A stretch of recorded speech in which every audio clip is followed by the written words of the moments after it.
സ്വർണ്ണവില സർവകാല റെക്കോർഡിൽ 80,000 രൂപ കടന്നു. പവൻ 80,880 രൂപയായി. ഗ്രാമിന് 10,110 രൂപയും പവന് 100 രൂപയും ഗ്രാമിന് 125 രൂപയും കൂടി. കൊച്ചിയിൽ നിന്നും നിഷ ദിലീപ് ചേരുന്നു. നിഷ, ഇങ്ങനെ സ്വർണ്ണവില കുതിക്കുകയാണ്. സാധാരണക്കാരെ സംബന്ധിച്ചിടത്തോളം കടുത്ത പ്രതിസന്ധിയിലാകേണ്ടുന്ന ഒരു സാഹചര്യം കൂടിയാണ്. ഒപ്പം കച്ചവടക്കാരുടെ പ്രതികരണവും എങ്ങനെയാണ്?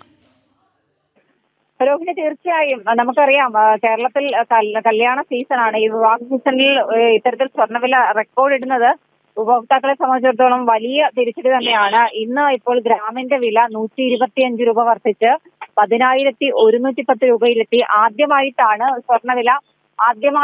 സ്വർണ്ണവില ഇത്തരത്തിൽ 10,000 കടക്കുന്നത്. എന്തായാലും ഇന്നലെ സ്വർണ്ണവിലയിൽ നേരിയ രീതിയിലൊരു ശമനമുണ്ടായിരുന്നു. ഇന്നലെ രാവിലെ 10 രൂപ കുറഞ്ഞു എങ്കിൽ പോലും ഉച്ചയ്ക്ക് ശേഷം 50 രൂപ വർദ്ധിച്ചു. പിന്നീട് ഇന്നിപ്പോൾ ഒറ്റയടിക്ക് ഗ്രാമിന് 125 രൂപ വർദ്ധിച്ച് ഗ്രാമിന്റെ വില 10,110 രൂപയിലെത്തി. ഇന്ന് ഒരു പവൻ സ്വർണത്തിന്റെ വില 80,800 രൂപയാണ്. ഇങ്ങനെ പോയാൽ സ്വർണ്ണവില 1 ലക്ഷം കടന്നേക്കാമെന്നുള്ള ആശങ്കകളൊക്കെ നിലനിൽക്കുന്നുണ്ട്. കച്ചവടക്കാരെ സംബന്ധിച്ച് പറയുകയാണെങ്കിൽ പ്രീ ബുക്കിംഗ് ഒക്കെ പല സ്ഥാപനങ്ങൾ നൽകുന്നുണ്ട്.